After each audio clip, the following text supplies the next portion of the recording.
Fidèles spectateurs de cette émission que vous aimez beaucoup, Réalité sur terrain, merci à vous, merci déjà à tous ceux qui nous suivent et nous allons d'abord remercier toute l'équipe, merci pour le travail. Et là déjà, je m'en vais féliciter rapidement cette grande dame qui en ce moment est devenue directeur général adjoint de l'autorité de régulation du marché de carbone. Voilà, donc ministère d'État, ministère de l'Environnement et Développement durable. L'autorité de régulation du marché de carbone a désormais une équipe directive nommée mercredi 24 juillet sur ordonnance présidentielle. Voilà. Fifi Likunde Mboyo est nommée directrice générale adjointe de l'ARMC, Autorité de régulation du marché de carbone. Sincères félicitations, Madame Fifi Likunde. Suivons et nous allons revenir juste après. Les ordonnances présidentielles ont été lues ce mercredi 23 juillet 2025 dans les antennes de la chaîne nationale, portant différentes personnes à la tête des entreprises du portefeuille, parmi lesquelles Fifi Likunde Mboyo, présidente de la Ligue des femmes du Mouvement de libération du Congo, ville de Kinshasa, nommée au poste de la directrice générale adjointe de l'autorité de régulation du marché de carbone. Madame Likunde Mboyo Fifi, directeur général adjoint. Aussitôt nommée à ce poste, Fifi Likunde Mboyo s'est rendue ce jeudi 24 juillet 2025 au siège du secrétariat général du mouvement de libération du Congo à Gombe, où elle était accueillie chaleureusement par le sien. Tous membres et cadres du MLC, parti cher à Jean-Pierre Bemba Gombo. Toujours remercier le président national pour la marque à confiance. Tout remercier Maman Nabiso Bazaïba pour la nomination. Et puis, chef de l'État, pour préciser merci. Nenga Zali, marque à confiance, et pas Maman Fifi Likunde. Dans le cadre partie de CPLI, Maman présidente interfédérale, il y a la Ligue des femmes. Et puis, si vous avez maman, courage, tout le monde dit qu'il faut continuer comme militer. Faites si maman, monsieur, maman, belé. Occasion pour Fifi Likunde Mboyo, directrice générale adjointe de l'autorité de régulation du marché des carbones, de remercier le président de la République, Félix Antoine Tshisekedi Tshilombo, son président national, Jean-Pierre Bemba Gombo, et la ministre d'État en charge de l'environnement et du développement durable, Maître F. Bazaïba, ainsi que tout le cadre et membres de son parti pour cette marque de confiance et de considération. Voilà, merci beaucoup et sincères félicitations à vous, Maman Fifi Likunde Mboyo. Voilà, DGA, Autorité de régulation du marché des carbones. Et fructueux mandat à vous, Moussala, et comme on en a posé moi aussi, ouais, Moussala. Vous avez vu Moussala, Moussala, Ndenge Longobani, Zambé, Apesa Makasi, Apesa Mayele, Sagesse, Apesa Penza, Pe Boigna, Apesa Nyonso. Oyo malunga ya malamu pona okokisa mission oyo bapesio et avec Fifi Likunde Mboyo nous aurons de résultats escomptés parce que c'est une femme qui connaît son travail et une femme qui maîtrise ces secteurs-là. Allez, ça c'est bien. Tout le monde vous félicite pour ça. Alors nous changeons de cap. Papa la merci. Bonjour monsieur Dokolo Boni. Malamu. Na moni ngo réagir. Ndeko journaliste. Na wuti ko tala ba image et c'est plus mingi. Maman Fifi Likunde Mboyo. Félicitations. Na mo konzambo bandenga choisir yo et sikawana. Merci de tomber yo. En tout cas musala malamu. Mais eloko na kosenga yo ko bossa na ndako na yote. Est-ce que banda ya micro news. Merci. Abossa na ndako te. Et pas banda ya micro news. Abosana awate. Abosana ndakute pa bandeko ya mikolo. Ndako ngoya. Eh ouais. Sika na ye. Sika na ye. Mama zalaka na ye, mama motema malamu, mama fandaka malamu na bato.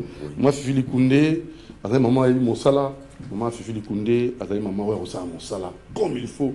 Azali mama social, mama motema pete. Souci ya bato, pe souci ya kobongisa, okinisa makambo liboso na responsabilité apesi akosala. Na ene likia pe na yebi aki est-ce qu'on a confié cette responsabilité? C'est la personne qui convient. Très bien. Allez, monsieur Dokolo, Bango, Baye, Bazali, volontaire, Bato, Baye, ça, mon salaire de façon volontaire. Pour aussi ça, où était l'embouteillage? Azali, mon côté, Namoni, Azali, Pélé, na, Dekonae, Mbote Mingi, Dekona, Ngaki Yomoro, où s'est présenté, quand il y a eu comme on a, Nanga, Baye, Bape, comme on a. Merci les gars journalistes, comme on a eu Aka. Aka. Santé d'aller bien. En tout cas, santé Bendeza Makasi. Donc, tout ça, bien à Kimia. Très bien. Alors, Bandeko Bazali, volontaire, au Baïko Sala, pour la secteur Oyo.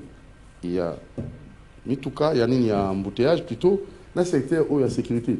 Lobina Yambaki Awa, notable, il y a commune Makala, a confirmé le Kambolobaki, arrestation arbitraire. Bako Kanga Bato, Bako Kenaman la Souciat.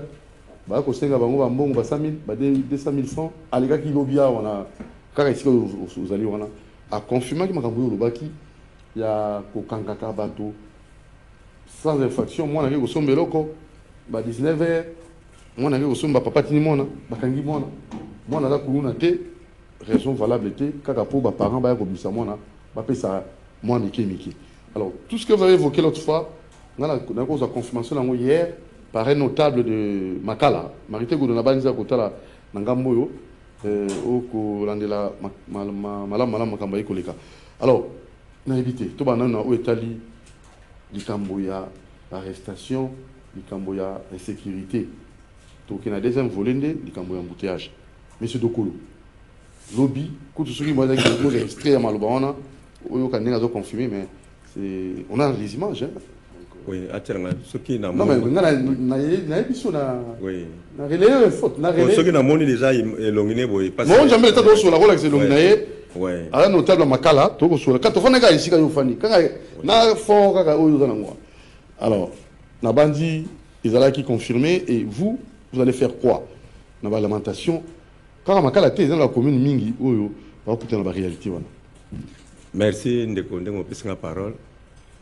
Tobandaki émission ya liboso toyaki kotokutaki pasteur Taboko tokutaki ndeko Tedika Chamou ba notable ya Makala mais lelo eloko tomwani bakomi ko benga na ba brokomese donc brokomese ya Makala kafelo faut benga e onde ko yona mo jambe to kango na banza bandaki nango je crois to ko kango s'il y a moyen je crois on a parlé de ça. C'était vers la fin, hein? Attends. Le problème, c'est que tout ça va nous. Mais si tu as le gamin, tu vas l'appeler tout le monde, monsieur Dokolo. Il y a vision. Le point positif. Point positif. Mais il y a qui route Mokoboé, propre à Makala, mais route Mokoboé, il y a séparation entre Makala, Bumbu, Selimba au montant. Jusqu'à ce qu'il y ait rencontré. On peut dire que l'ongon n'est pas connu, c'est pas Kambiamboka. Normalement, la PC qui nous donne par rapport à la vision, d'abord, la gouvernance sur l'exécutif provincial. Ok. Oui, c'est maintenant que nous avons dit, oui, mais dans l'entrée à pouvoir, il y a le président Tshisekedi. Comme il y avait une vision, une gratuité, et puis pour jouer sur le plan géopolitique, la plan interne, va penser qu'il va voir la coordination, va penser à l'église.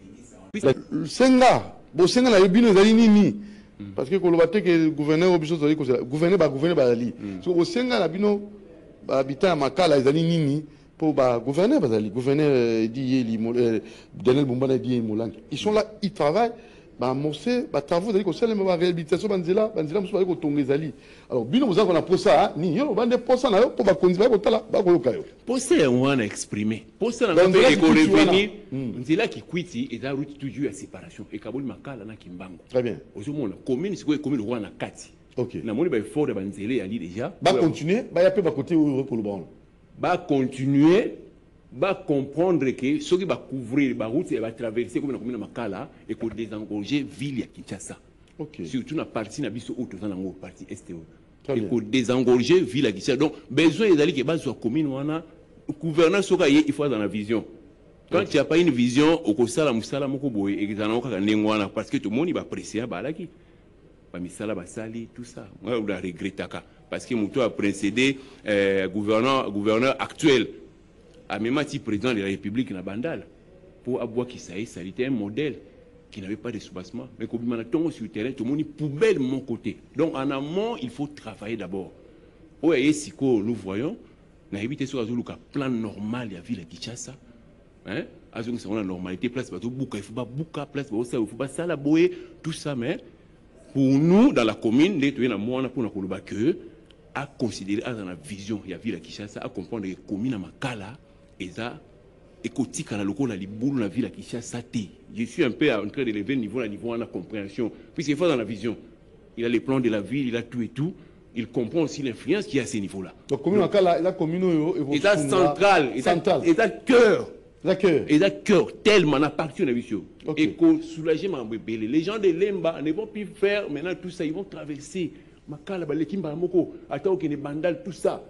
Donc, la commune, Moko, est bien positionnée pour désengorger ville. La Kinshasa. Ah, voilà. Premier élément. Alors, le deuxième élément, commune Makala, ni chose de Tungisabino, na commune Makala. Du fait que la route a traversé les athées, commune la na pas beaucoup insécurité puisque tu as coopéré dans ndenge moko boye l'état kolanda bango ezate tout ça makambo eza moi et belé ce que ba route wana ekoti et ko favoriser sécurité d'abord pour ce problème la vie de mingi tout dans la sécurité il y a bien et ko favoriser sécurité et puis tu dois plaider les sous pour la arrestation arbitraire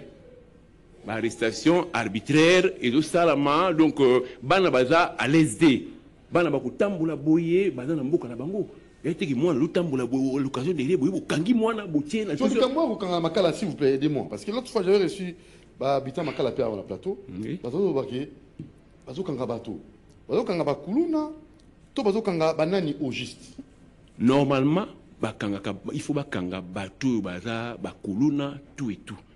Puisque principe est la liberté, arrestation des exceptions. Ceux qui moi na muta utambola batindi lipa, batindi quelque chose. Tous les autres qui paient RT, tous les apparemment, n'a évité loi et l'obéli heure nini. Moi, je suis au temps à 19h, il faut pas kangaye sur mon lit de côté. N'a évité l'arrestation auto-qualifiée d'arbitraire. Tant que parents qui ne connaissent pas, tant que faible maman, pour la plupart, tangi pénalité, tant qu'on va devant la police, on lui dit 100 000, 200 000, 300 000. Tous les l'État, tout le monde là-bas. Donc, Makambo, c'est la réalité. Makambo, là. Et dans la maison communale. Pas la maison communale, n'a pas poste à la police, où ils ont passé par là. La maison communale, ils ont informé dans la Cameroun. Maison. Bourgmestre, Sayebi. Bourgmestre, la fois passée. Comment on est Bourgmestre, Makala. Comment on est Baudouin. Question. Nani Baudouin. Ah oui, bien. Ouais, je le connais. Pour ça, la émission, parce que dans ça, côté de la commune. Baudouin, à Bourgmestre, heureusement, à la situation. Passé, beaucoup de moto combat Bourgmestre à éviter. Pourquoi tout le monde Bourgmestre a évité? Au continent, la question, on a tout développé peut-être dans le cadre et en réalité sur l'option politique, puisqu'il y a la politologue. Pourquoi? Parce que les lois au président de la République, parce qu'on n'a pas de temps, à d'autres travail, à la légitimité. Mais à d'autres travail, il y a Bourgmestre, Oyo, basant la légitimité. C'est ce qui fait que le président de la République, Lélo, Moussa, est commis difficile. Parce que là où il devait commencer son travail, c'est que d'amitié, on a Bourgmestre. C'est que d'amitié. Là où le président de la République devait commencer son travail, c'est là où se trouve l'illégitimité. Quand vous dites à Ebi Kombonalité, le plus grand critère de la légitimité, c'est quoi? La confiance. Si vous avez beaucoup c'est que dans la confiance n'a été. Or, quand il n'y a pas la légitimité, il n'y a pas de responsabilité. Vous voyez un peu ça. Donc, vous soulevez question bien et permettre de critiquer le comportement de l'État Nabiso. Il y a gouvernance Nabiso. Donc, je regrette. Donc, vous soutenez les respects du cycle. Élection, il n'y a pas beaucoup de ça, il fallait et ça, puisque je ne comprendrais pas un président de la République légitime, un gouverneur légitime, arriver au niveau où le travail commence. Mais c'est en cours, non? C'est en cours. Nous savons que la démocratie, la démocratie, l'élection périodique, mais dans le cas où il y a au Congo, aux configurations, il y a qui ont changé avec l'arrivée de l'actuel démocrate Félix Tshisekedi. Il devait privilégier les élections à ce niveau-là, puisque c'est là où il commence à travailler. C'est là où, à partir du moment, c'est là. Il y a un moment où sur l'élection, c'est le niveau, même le gouverneur a un travail difficile. Puisqu'il ne va pas travailler avec les gens, connexion politique, les gens qui sont... Il n'y a pas de connexion politique. Il n'y a pas de connexion politique. Les gens qui ont la légitimité et les gens qui sont nommés, qui n'ont pas de connexion politique entre les bourgmestres et les conseillers communaux. Les conseillers communaux. Les bourgmestres, c'est Obanomawana. il faut, l'organe réclame l'élection, non? Organe ou une élection. Et ça, le roi qui est la science politique. Organe est une élection, vous pouvez élection, vous continuez à nommer. Autour de Moutouboé, comme vous bourgmestre, on a évité. Parce qu'il fallait élire, à PSAE, autorisation de travailler, à la légitimité. Légitimité, et ça, critère, on a vu à ma case, la confiance.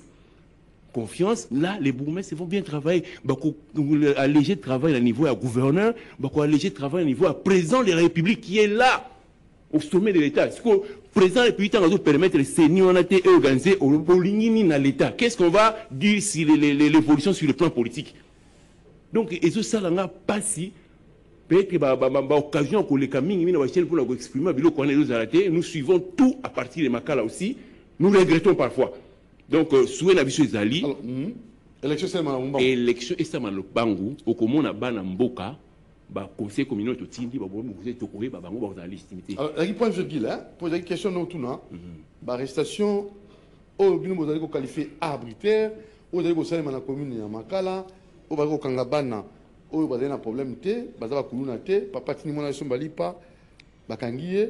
Alors, vous allez vous bango wapi, vous allez vous bango souciat. Quand vous arrivez dans la souciat, c'est l'amende. Mais moi, ceux qui attendent, on lobby bien ceux qui attendent la lichette. On lobby bien ceux qui attendent la lichette. Ceux qui attendent la lichette. Ceux qui attendent la lichette, comme une infraction au Kangaï, mais ceux qui attendent la lichette, mais Bango Baza Makambaboete Bana Oba Osa Makambaboete, il faut Bakangama. Kuna Bazali, tout Bazali soutenu Makala. Bazali. Baokanga Bango, tout Bakangonde. Baokanga Bango. Parce que Yayobana, Basel a monté Bakangama. Est-ce que vous travaillez en la complicité à Banoté? Tout Yokana Papa. Oui. Bakanga Kamutu, ceux qui infractionnels. Vous mettez vos yeux, tout ça, vous bandez Hollandais, l'État Tamboulane. Et non, au Tamboulane, aussi, moi, tout mon hygiène, mon oiseau qui n'est pas, vous kangez dans un petit côtier. Là, la victime, au côtier, vous m'aimiez. Voilà, là, c'était hier, hein. Voilà un notable à Makala, c'était hier. Et aujourd'hui, bah, notable M. Bakala, hein. Parce que bon, bah, Lingui, bah, élargir le champ d'action. Et dans la cas Makala, bah, commune, nous, on a un problème, on a une arrestation arbitraire, ou bah, souciat, comme on a un bateau, infraction d'alité, on a 100 000, 200 000. Or, mais là, il y a aussi l'insécurité, tout ça, pour faire taire le soin. Monsieur Dokoulou, Olani. Merci, Naoto Landa, notable, Ninga Nabiso, aussi d'Asto Bandaki, Ayepeko Kota, et Zamalam. Romezali, Basousiati wana ezana bakasho. Basousiati wana ezana bakasho. Ba mama bano balakisa ba machete wana. Bakanga baote ba makangu ya ba komanda.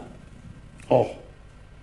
Mais tout ça ngai moko na wuti na tongo kozomba na banki kona loboko. Ozimbo na banki. Na zonga na bungudi. Mbongo donc. Na bungudi. Oui na mbongo. Il y a traitement dans le boko. Il y a on a poche, hein? Tout comme. Ndeko journaliste na biso ke omoni na landa na radio mususu awa ba bandel ko bali kamba bata ba moto. Na boko ça va publicité, il y a radio. Ba bito zoa solution pona bata ba moto. Botozo ba makala kakate. Nini qui passe Ngaba commandant Moussa Zawana tracassé moko grave Manzengele premier Moussa Salawa balongoli commandant John na Manzengele batena mososo mais azo kanga botina kidima donc basi balona des esprits wana tozo ça va konzi to kuta to solo la balobi ba changeaka équipe oyo e gagné té mais o équipe e poli ba changeaka yango ba tché général Israël mais dès que azakaka na yebi solo ko changer té nga na yebi na bom abimaka yembo akei na yebi sio ke likambo oyo okangaka bato to so to linko lo bana plateau té lundi au commentaire, tu as audience générale. tokoyebisa ye boye. Donc ni ba stratégie wana. Mais oui, Tony Kolma on a télévision te pour ko bongama. O ezata 5e émission nazo sala wa. Ba konzo ko la biso te. Bango soki ezali likambo, balobi président Sali Boete, a Sali Boete, to vendre sur la dialogue. Te, sur le moment dialogue te. Mayanzi oyo. Comment il appelle aussi na Congo? Ba pelle libanda. Mayanzi oyo ko sili sango. Mais o eza Mayanzi. Au monika ki kwiti muketo bimakia. Tono Mayanzi wana nzela. Ki kwiti bosaki. Mon Dieu, est-ce que l'image j'avoue aux hommes c'est Mayanzi. Au moment la démonstration. C'était quoi? Et c'est le kamuke. To komi embouteillage. Na bi chamu tukana na katikata makadam. Au moment la barrage bazo senga bambongo bani. Président akakiti abani ko frapper kuna ngana kiti ko frapper bambatate ordre di chakuna kuna 5 minutes ndele fungami na tino ba image oyo zanini za désordre za Mayanzi pona ni bolinga kaka soki bato ya dialogue ne boyambi bango pona ni biso lelo soki voix na biso yokani tedika chama ba benga kaye ba kritika kaye mais biso to benga kiye ayoka ki biso ne lelo to lingi payer accompagner biso tout le monde ministre intérieur tout le monde gouverneur la ville ministre transport tout solo là na commander la ville à Kinshasa donc to solo na bango qui me kozonga la ville à Kinshasa. Merci Ndeko journaliste. Voilà, alors Ndeko Aka ok Ndeko uti ko likaona notable uti lo bamakambo ya l'arrestation arbitraire au sein de la commune de Makala et ça peut la commune pour un mois mingi va vous se prendre les cambola. Quelle est votre réaction? Bon, pour la Makala en tout cas, toujours regretter Makasi pour le bureau 100 000. Comment le bureau 100 000? Bureau comme 100 000. Donc ça on a 100 000 té au Robima. Nae bagate. Au Robima té. Tant bakangi mutu wana futimbongo. Bambongo na ngana yebekenda kana poche ya l'État. Tu n'as pas poche na bango. Possible qu'on ait 10 personnes, na 100 000. Et ça, c'est combien? Dès que Makala, ils ont la police moko, on a l'ongolaka, ou ils ont na koya mopulu. Wana commandant wana azamayele. Ou y'a ça la tracasserité. Et ça, comme si ça outil boyer, mutazo sala mabeye wana ou lekiye. Mais c'est pour vendre 3 personnes. Ngam na mon même ngam ou libosi na biso na ngaba. Bana kache c'est pour vendre 3 personnes, pour vendre kiri na bango. Ba soda ba koleka mibale se ba kiti yeba ke ba ozonga bwe ba ko kanga bana wana moko suna telema ba bino bokangi bana wavandi basali binoni o bazo mela diamba papa wadi bana batu batemba bi vende to za boko contrôler biso maboko na biso boyo ka biso solo diamba ko to meleli wapi comment un commandant ozi moto na te girofa pour osala tracasserie na kata quartier nazo baté biloko wana soki l'État n'aime pas pesi bango ordre wana donc commander so bana na quartier ayo commander so bana na quartier nanko donc bana boko vana misa touté donc bana basali nini basali lo côté batu bavandi donc ndeto za boto vandi biso misa donc bana basali lo côté mais o basali loko o leki bango biso moko na quartier te biko moni oyo mona za mutu mabe o mutu mabe soki o yebisa ye. Est-ce que le gouvernement sur le Macambo? En fait, téléphone, hein, là, faut le téléphone. Beaucoup de gens ont tout comme la biso dans le numéro des Aliwana, au Tanga, parce que réellement, ceux qui Macambo, on de quoi les cas qui lobby à l'Obaki, ils ont dit solo, mais n'a pas la confirmation et pas un de coloyer de Tabané Kolobango. Et beaucoup continuent le message Nabino, na WhatsApp, numéro plus 243 89 61 52 634. Est-ce que l'arrestation arbitraire, vous avez dit qu'on va assister dans la commune de Fandi, est-ce que vous avez dit que Kakaboé, pour 100 000 francs, vrai ou faux? Alors, on aimerait vraiment savoir ce qui est allé pensa à Kambo, vous avez autorisé la population, l'arrestation arbitraire. Oui, Ndeko Koba, monsieur. Bokangi bana ba futi 100 000. Oyebi moi nano futi 100 000. So zale mutu mabe. Pera futi 100 000. Aroti kate. Ayebi ke lobi su na roya na kosala mabe pour bo futi 100 000. Bureau 100 000. Bureau 100 000. Donc ba bureau nyonso ya l'État. Soko koti. Papa na yebo bakangaki mwana ngai. Eloko liboso papa. Ça va foutre les 100 000 to libérer. Donc on nous appelle la liboso. Allô? journaliste. Oui, bonjour. Bonjour, journaliste. Bonjour. La bengi pino depuis combien de temps? Oui. On a bien nos chauffeurs. Maloba o bazoloba toujours vivre même si na commune na biso to fandi. La commune Kimbansek. La commune de Kimbansek. La Kimbansek. Oui, malheureusement pour les biso proximité de makambo ale meki pe ko 12 mois ndam. Si un capitaine mal à l'aise n'est pas de possibilité et 12 mois. Mais sur les boulevards, naza chauffeur toujours toujours ça rappelle même si la place est bombée alors le bateau a cassé biso makasa ata et bazulu ko kanga biso do bana ndotina kati na limite kuna na kati baola le problème ko ka kanga bino na Jemi Delta donc makambo de bazulu ba azana az effectivement en fait ezali bozali ba suspect bozali mabe moko songolo pakala en fait qu'est-ce qui se passe? Moi je comprends pas, c'est quoi au juste? Telemi baloko mbina mabile bango bazulu ndabino tina kati kuna bakarachi ko kolobate pour le moment de toujours bien pena police ya possibilité de quand même besoin et ça donc je pas faire une balise encore on a 17 et 17 ans et la police ils a des non identifié de ba jeune ba bio même ma casse les derniers ba ko kanga 17 mo awa na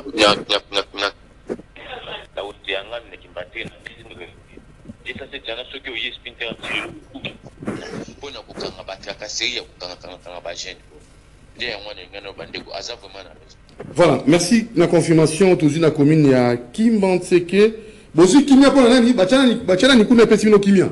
Bozu kimia pour bache mal à l'aise, kuna na Kimbanseke.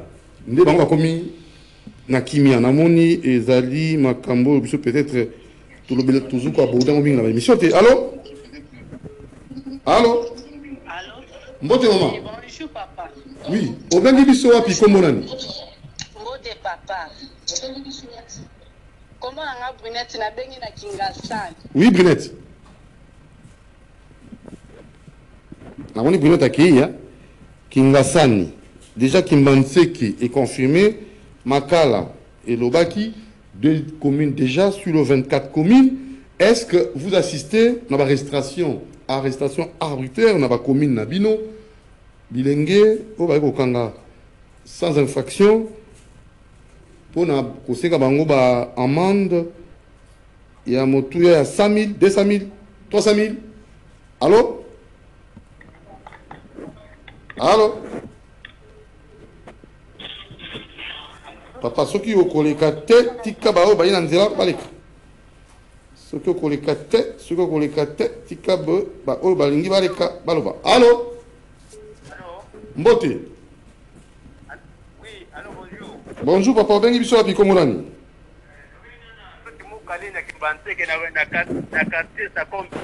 Na Sakombi.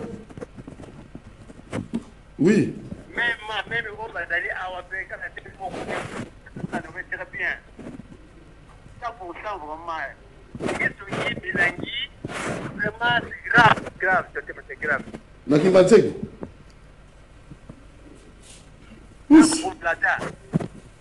Donc ça c'est grave, hein? Donc parce que Kangabana, les avancées le côté. Kimbanseke confirme. La restauration, on a. Ma commune aussi sous courant zate. La commune mingi. Déjà commune a. Tout ça on a des communes, hein? Allô? Allô? Bonjour. Allô? Oui, bonjour. Bonjour papa. Oui, on vient la commune. La commune Massina. Na Massina. Motuna. Massina na Petro Congo abattoir. Kuna pe baiko Kangabana sans infraction. Na même biso atokomi. OK, même biso na Petro Congo atolembi. Voire même na Matanga. Solanda ba jeune garçon ba imi ba botel même ba kita Matanga tolembi. En fait, on comprend l'été. Bazali Kokanga, en fait, dans les camps il y a la terrasse. Ce qui est comme après 22 heures. On va la porte, on a coupé la zuki, qui est zuki, quoi, qu'il y a. Oh. Donc, tu es général au bâti à la police, à la mission, Moussou, à Koluka, double, à Kinshasa, toi, ça m'a beau, à Kinshasa. Non, tu vois qu'on va bon. Mon topo, on a une mission au sein de Makambona, dans la ville, province, à Kinshasa. Ah, Kimi ezali bon toko na makandition te. Toko tu na bino nini o ezali koleka na commune na bino. Réalité ni koleka kuna. Lobani ne koleka kuna, est-ce que va kokanga bilenge sans infraction?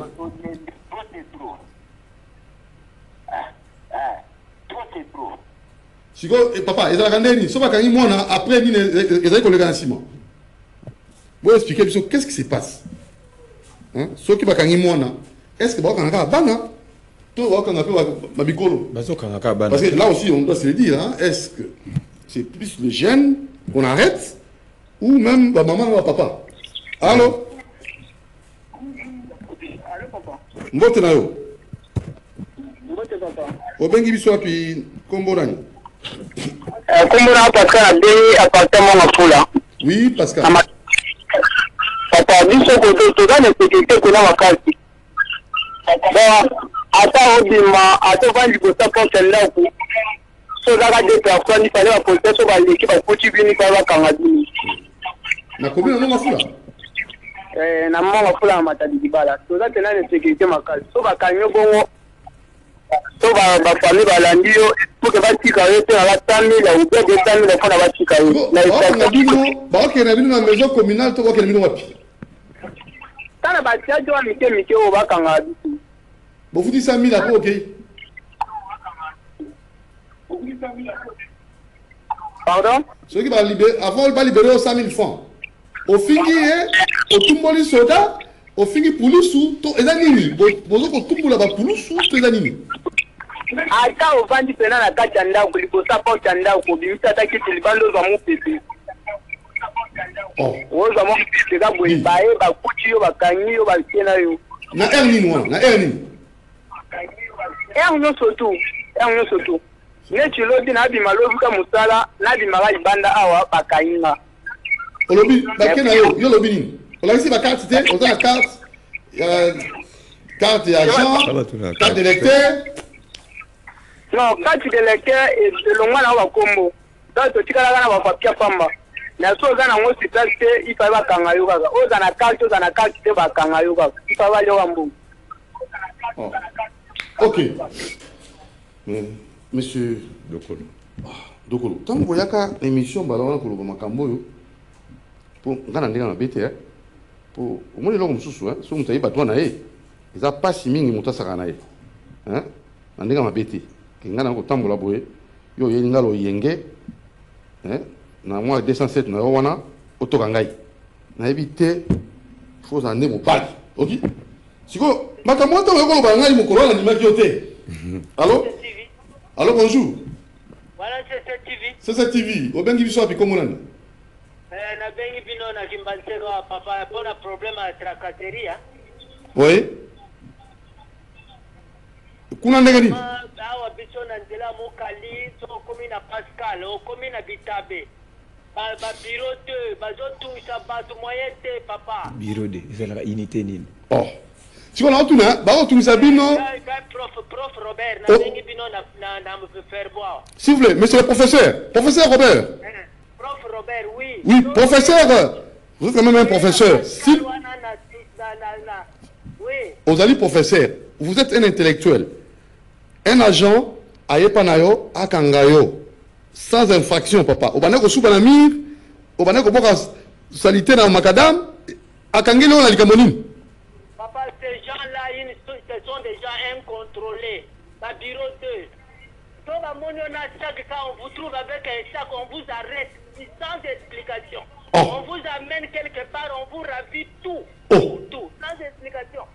Ce sont les gens civiques. Venez à Pascal, vous les verrez là-bas, sous le pont, et puis même à Bitabe, à côté des Caraïbes là-bas. Ils sont là sous le pont. Oui, en train d'opérer. Oui, en pleine journée. Merci beaucoup. En tout cas, on doit en faire large écho.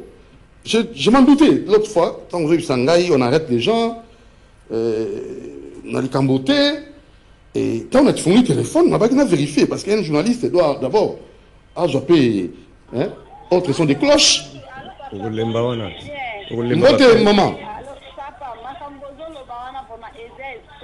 Obengi na commune. Obengi na commune maman. Kuna korenza ali. Mais siko bakanga bino pona nini?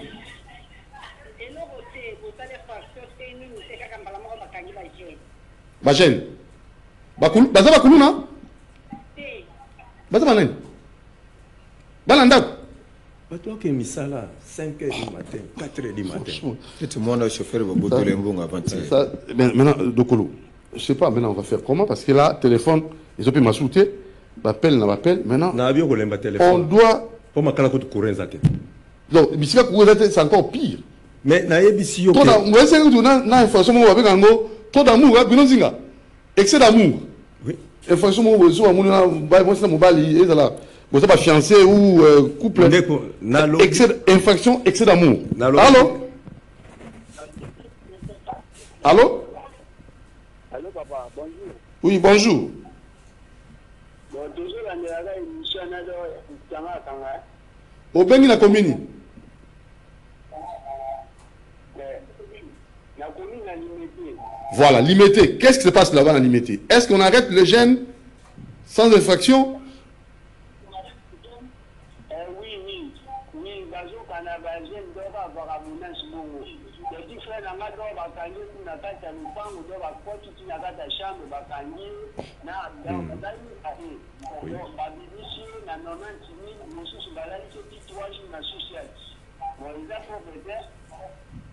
Oh. Ce petit frère à la Koulouna. Non,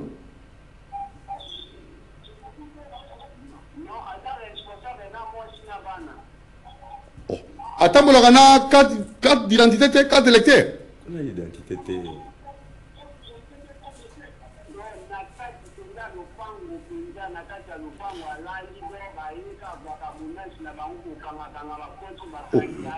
Alali na etoko, alali pongi ba bato bolier. Le pont est non clôturé. Oui. Donc il fallait pas là, infraction a dit pourquoi Alali?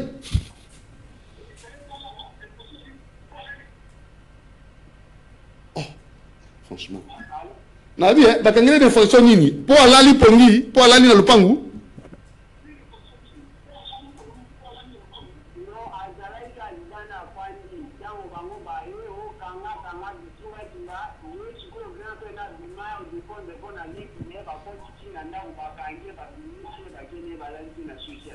Alors, si vous avez papa, vous avez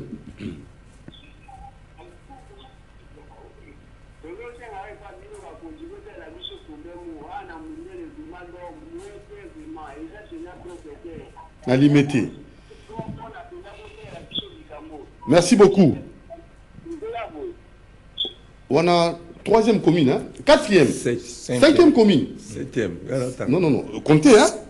Nous avons 24 communes. Kimbatseke, Massina. Déjà, Kimbatseke. Nini, Ferbois. Non, Kimbatseke, Massina, Mongafula, Limete. Mokali. Mokali, ça va? Mokali, c'est comme Nini. Combien de Mokali, ils en ont que et donc, il y a le cas qui bouma. Kimbatseke, non?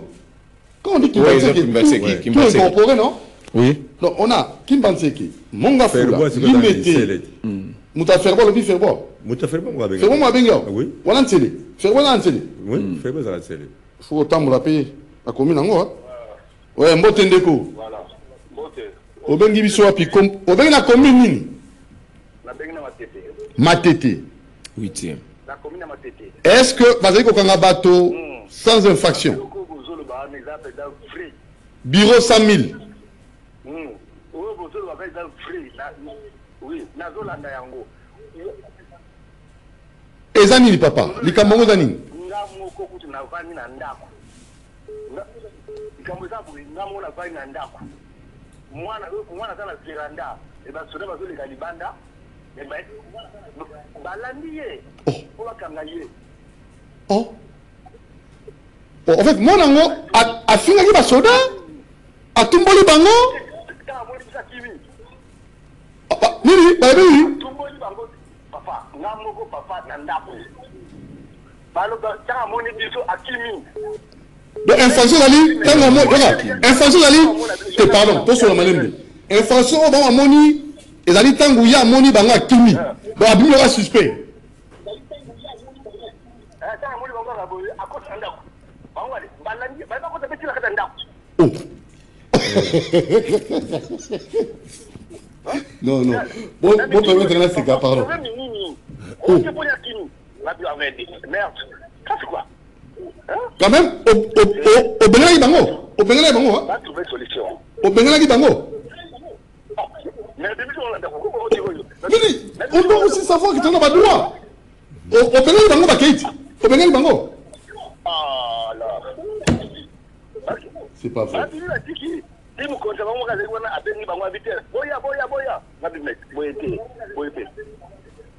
Oh. Ça va, merci beaucoup. Alors, vous demandez quoi? Vous demandez quoi dans l'autorité? Peut-être que vous avez informé. Vous avez informé dans ça. Au Sénégani. Autorité, tu vas trouver secrétaire malade pour l'amboka. Va nommer service. Il y a... Ok. Merci beaucoup. En tout cas, merci. N'est-ce pas pour nous arriver à Ndakanga au côté?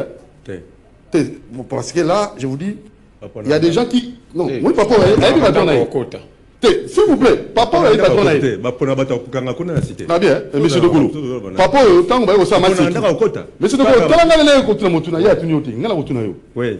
Papa, vous savez, on a masqué le pain, on a eu un monde. Assez. À bien, papa, autour de la matete. Où matete? Abi a Bengani Bango. Ce qui m'a eu droit à y. Bon, il y a un document qui est au Kangla Bato. Mais Bato ne se passe pas.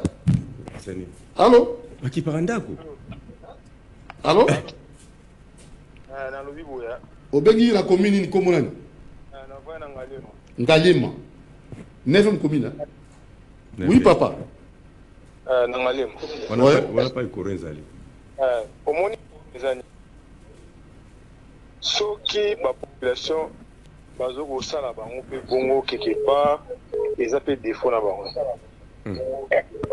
pona nini oyebi insécurité eza na mboka soki bango babandi ko dénoncer oyebi ki baozala na kimia ko police ayebi monganga te domona mabe ezosalama bango bavandaka silence.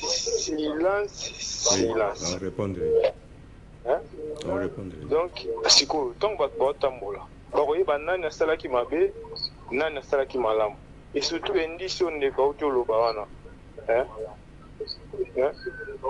omoni bato bandi kokima oyebeli kokimi donc police aza na posa asala atravaille na population mais population alingi kogarde bato ya mabe na kati na bango moko badenosaka te balekaka mpe même pas ke na babiro basenga ta banimero au cas où problème babenga rien même na bainsécurité osutwa kaka boye bakotelaki bato boye mais jamais bango ata likambo ya te bonjour bopesa biso ta nimero tozala non rien mais bango bakoma kobanga bapolisier te eza ndenge wana te sikoyo osengi nini osengi na population nini eza ndenge wana te bongo ntango bainfraction ezalaka bayaka wapi ntango makambo esesama bayaka kaka na la polise eza ndenge wana te bapopulation congolais bakolabore na polise omoni police ezali mongamba ya population bongo te continue koloba alors banani bazalaka bachef ya armée pe ya police bacivili te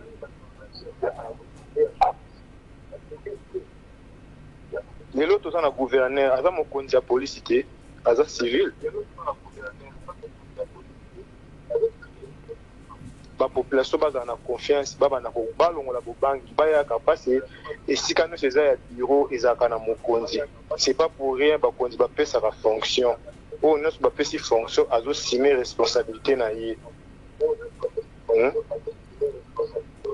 batika kopanga soki problème bayaka kodénoncer soki mpe eloko moko eza mpe bayaka nde pembeni mais sikoyo na ka oyo bakangi moto aza na ye na mabe asali te bakosenge 100 000 francs sikoyo na ka wana basala ndeni bon na ka ya 100 000 bon en tout cas wana ekomi kamo individuel Il y a problème, il y a un mouton à Kangi. Mais pas généraliser en mouton. Pas généraliser. Merci beaucoup. Ça aussi, c'est un autre fait. Hein? Et là, on peut soulever, policier, la population va travailler en synergité. Population qui m'a policier. Alors qui m'a pourquoi? Population va banga ko dénoncer. Ça aussi. Tu là par exemple on est à Koulou na bomba quartier ba yebi Koulou na ba bomba bango. Ça aussi. Mais il y a on a répondre. Il y a lobby police ado sala musala. Na pese numéro na pesa ngai to kutana na ye. Aola la pa na ngai. Si mwana ngo a répondre lobby. Na lobby na oboye. Ba souci atiwana eza na ba cacho. Est-ce que souci ko za na cacho? Répondre. Inspecteur général. Lundi na kamate to ketala ba souci doza na makala. Eza na ba cacho. Na bo pesi na kati. Eza permis na kosa Congo. Ba souci nyonso eza na ba cacho. Bato sa ba sizu na kata cacho wana. Na ba format ba inspect ba OPJ na bango. Mais to pays. Mais c'est quoi la solution? Tango yo oyebisi mwana oyo azalaka boye. Tango azama kanga mama wana. Akiko yebisa ye tana mutafundaki mwana yo honorable. Donc soki bafundi kuluna azama kanga mama na ye. Tango go pesa ye rapport ayebisi mwasi na ye ke mutafundi ngai nani. Mais yaka kuno mona ba comment on so ba kango ya ba basi wana quartier. Nous avons benga pour misa ba 5000. Misa ba 5000. Yo so mo mutakimi na katanda ba kuti mutalali ba kangie ba bimina ye. Na yeso makamisa za koloba wate. Biso be fait pas zo uta. To kuta na mo ko davio. Oui, aussi ça makambo. Oui, il y a des aussi na aussi. Na ba commune no so kuto benga biso. Oui. Donc vous pouvez arrêter l'abcès. Oui.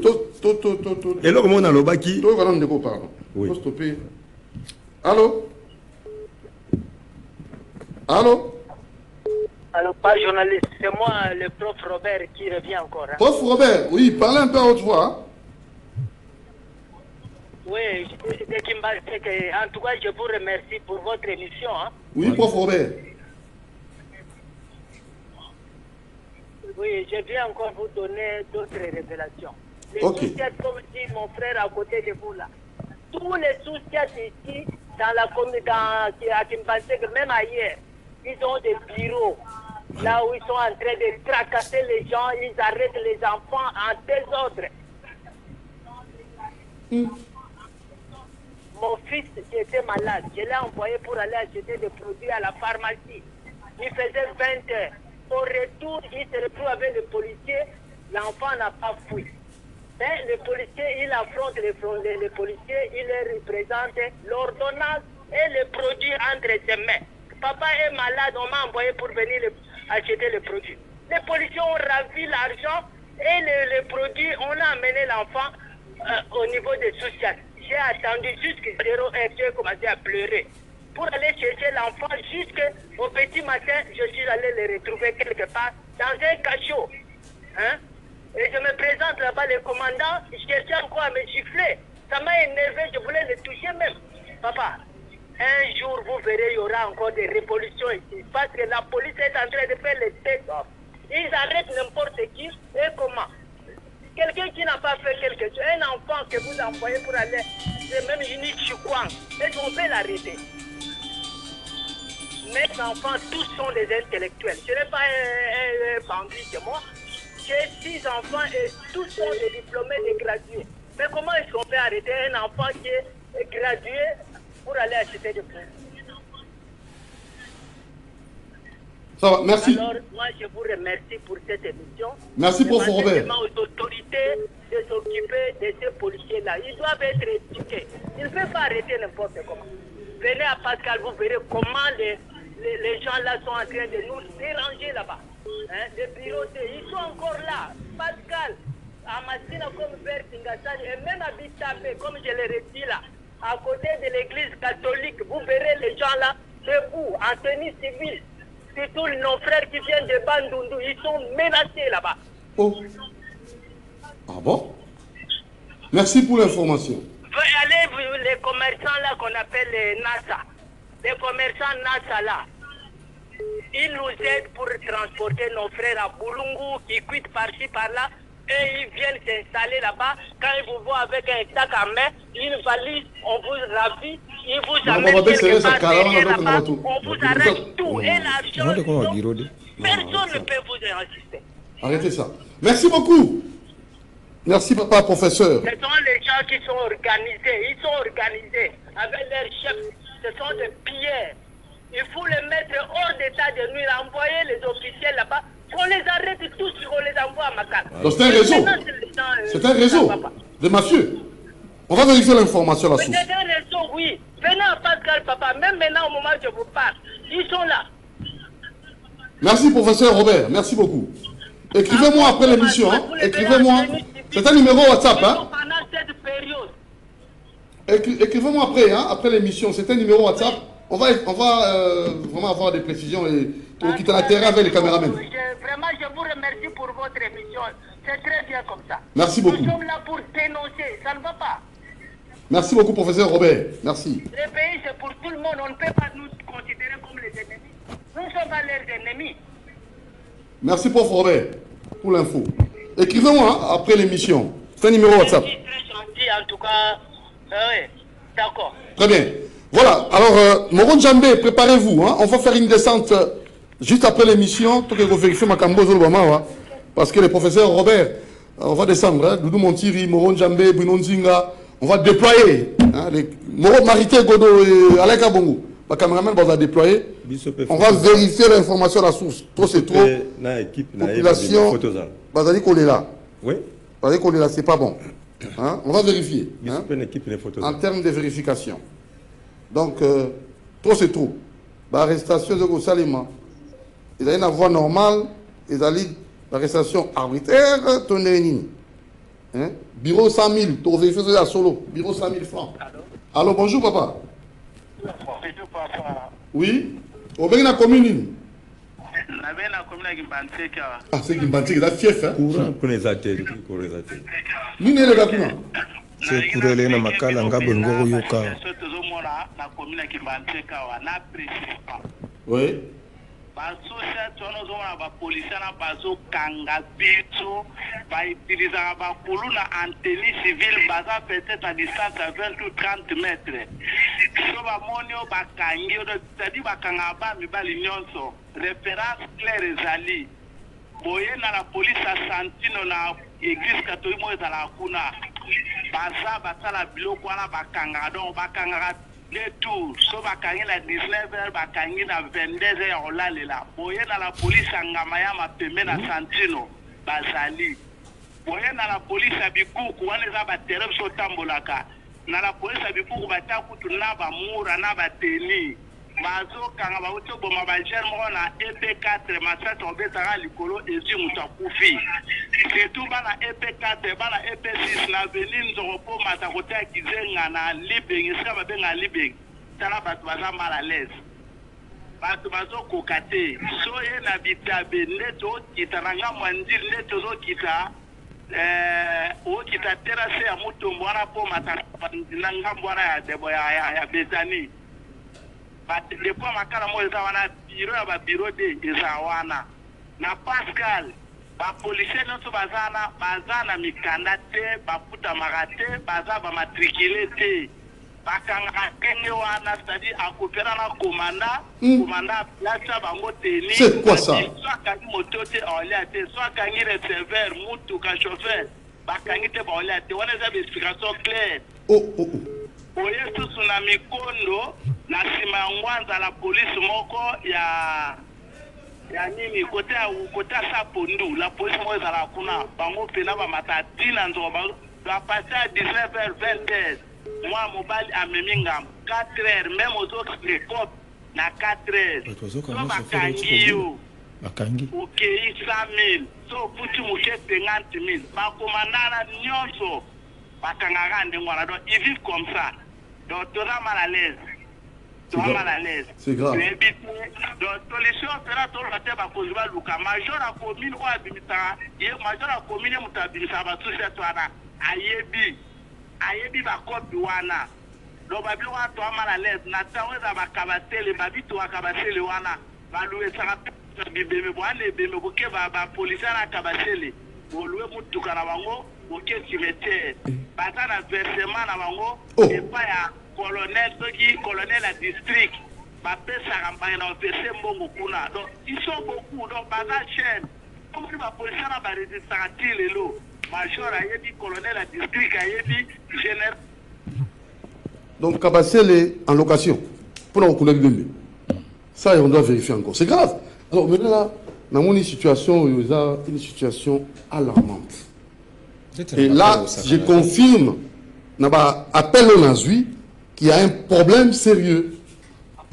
On a confirmé en gros. Je m'en doutais, cher. Alors bonjour. Je confirme. Oui. Allô. Bonjour, papa Bengi Komini.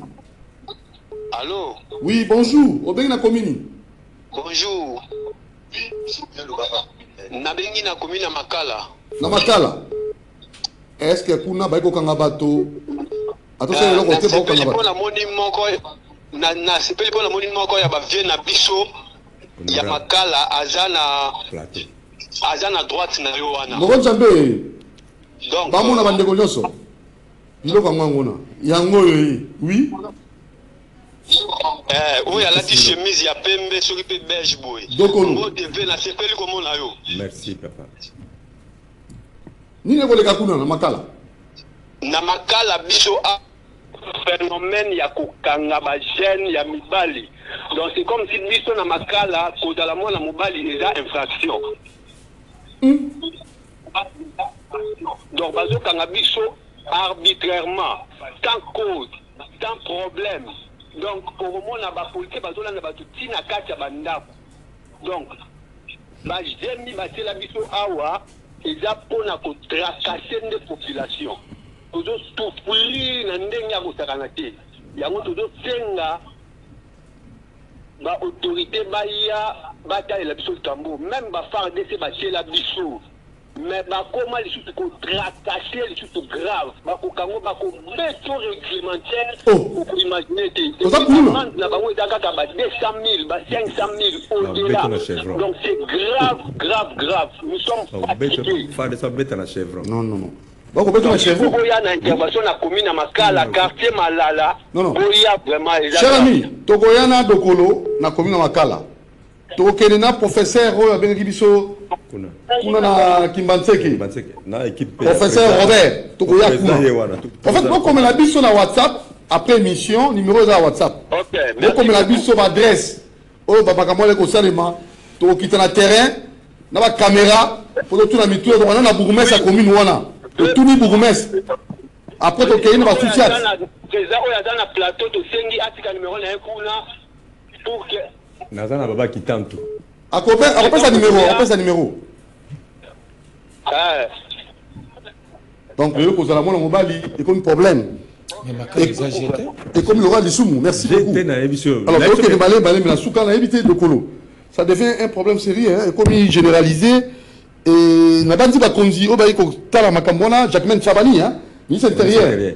En tout cas, Tokolo Kapenza, Koutana, Jacqueline Chabani, hein, parce que là, ministre intérieur, Tokolo Kaye, et mission Toko Sala, et qu'on est il faut qu'on paie sa kimia la population.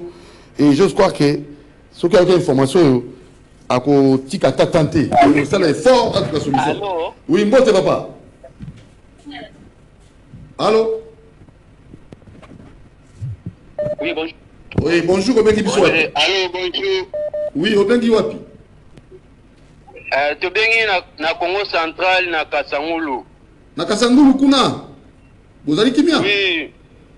Non, kimia t'allez papa biso a vraiment quand tu le ba tracasserie. Tracasserie qui m'a cassé pas de bâti. Ba teni balati pour ka bala kisaka batu ki ba oni balati teni to ba teni na balati ko basala ba makambo malamu na mbo. Na tuna? Comment tu roula la kati? Siko ba okanga batu oyo ba na infraction toté. Mutu na ngona. Hein? Au sali mabe bakangi biso abana bauti ko kale biso abana semaine où tu les gars bana Obi bakale bango ba saki tellement bazonga yi retard ba botel bango ba saki eloko te na ba embouteillage moi nazo kinda ko retard bakangi 100 000 vous foutez combien oui montant pas vous foutez qui donc on peut prendre les au foutez combien 100 000 francs bureau 100 000 c'est ça merci beaucoup Tina Kassangou même dossier en tout cas merci hein Doudou Montir équipe il y a réalité sur le terrain Toko Luka ministre intérieur Chakmen Chabani Toko Lukaye na bomba nyonso parce que peut-être mon candidat allait informer j'ai doute attends informer Dokolo mon candidat informer allô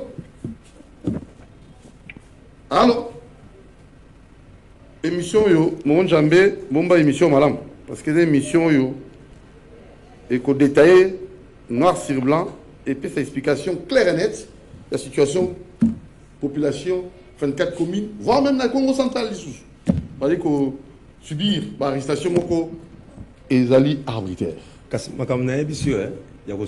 merci beaucoup monsieur Dokolo ndenge yaki kola musanga la pongi na bana ko nimba si la solution aujourd'hui il faut proposer la condition et nous passer la dernière pour nous vous prêt il y a ko si ça makambo ezali malade ici ko yango to sengi boye to senga leso makambo ça on na plateau te mais vous avez des stratégies ko banda moko na lundi rendez-vous et lo ka boso na sepeli au moment na otanga kashama na remercier te dikashama parce que na courage o ya pesibiso lelo ba notable ba monani et puis makambo de sécurité et ça na makambo soto sololi iso kineti na kwa muto c'est kashama na frère na ngamoko voiture na ye tout caractère panzana ba beno ko benda et ça makambo sala makabo makambo ke boko mona ba commune ya makala oyoka ke kwa muto komia wa non en fait nous voulons pas ça 24 communes tous les 24 communes est-ce que beaucoup de ta solution na problème solution ezali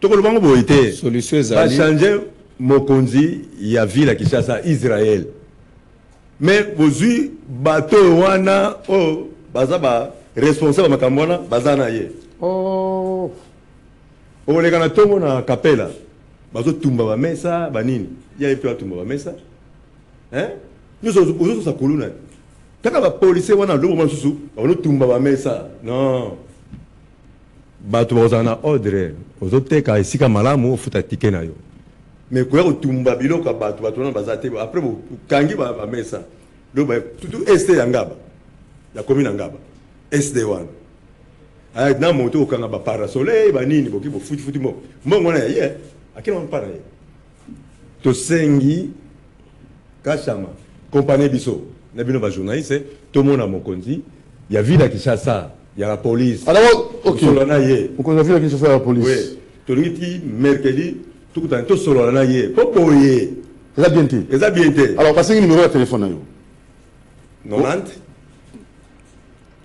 36 83 ozana ngo opesa bango ah ba benga na numéro yo to yo mo opesa yo te opesa banga te ba comment 090 oui 36 83 oui 956 bandela 90 36 83 956 donc 090 36 83 956 bureau ngeza na Kingusi na makala donc nene zala wana na association kuna coordonnateur cordon allez président yewana kuna aka pour nous ça en tout cas merci hein pour l'information na bino mirangai na ba quitter pour nous ça bon pour la solution population la biseza azali kolela to ko pesa solution te bakuta sona bakonzi ya mboka to meka ko solola eloko wana to yeba ko tsa mutu na place na ye pona makala eka musanga chauffeur uti ko bula wana o ngai mo ba yeko yebisa ngai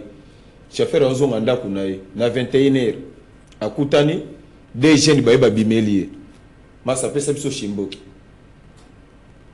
naza alarme te bozo ata 500 na ko si boko na poche 500 OK ba jeune ndembe éclairer donc kulu rabi Attends, éclaireur, il y a pas policier. Éclaireur, il y a pas policier. Comment éclairer? Donc, ba policier ba gozala, ba policier ba tikali kuna, ba éclaireur mi bali ba bimi. Au moins on dirait loko ezate. Na yebite éclaireur wana. Na l'état mutasa bango ou bien ndenge. Mais autour de bâté professeur Lobi, bah sous un jeune garçon le monsieur qui nous a appelé pour nous dire qu'il y a des jeunes oyo, bah ça même pas matriculé, bah ça même pas d'effectif police. Mais bah, ça, on doit vérifier cette information pour attaquer la population. Ça, on doit vérifier cette information. Le chauffeur, chauffeur a l'acquis permis. Même si vous avez un chauffeur, il a 3 jours. Non, c'est pas possible. Et puis, aux autres, c'est une société 3 jours. Allô? C'est société, c'est une Allô? Allô? Oui, allô, maman, mbote, maman. Tu fais cette mission, mbote. Oui? Na makala. Nini kuna na makala? Awa, la société nyonso eza awa eza na bakasho na kati. Bakasho, société na bakasho. Kasho ngo bakanga nani? So basala bakasho na bango balela ka $100 awa na makala. Oki luangu soki luangu bezokumisa oyo colonel afanda kawana musala yela kaka mbongo.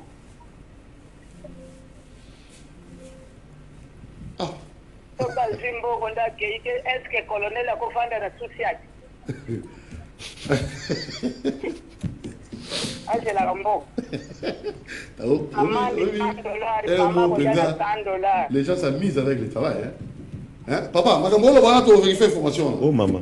Hein, maman, tu vas vérifier l'information. On va vérifier. Et maman, on a déjà un plateau. Oui, papa, il y a un de Golo. Wana ba maman na Ah, donc elle pas maman na ngai.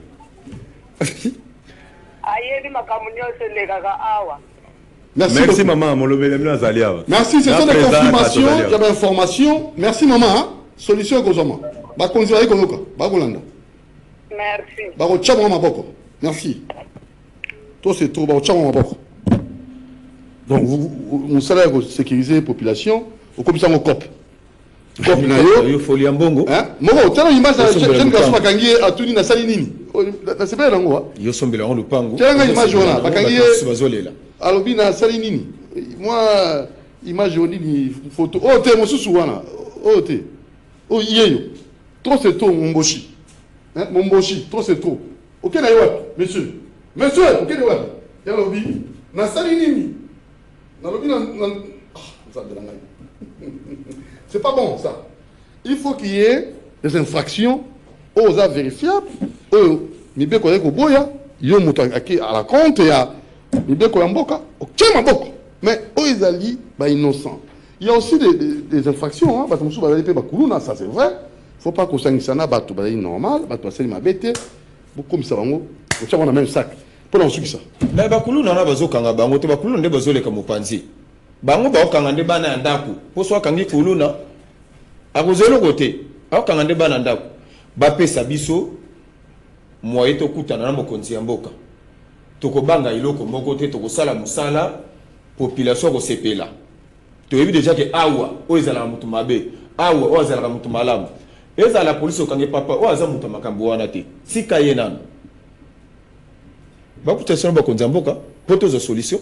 Donc vous vous demandez, Kokutana, commandant la ville à Kinshasa, ministre intérieur, Jack Même Chabani, Mikanda des allées. Comment Mikanda? On y va soucier à Tuani. Pas soucier à Tuana. Il y a pas Kachama.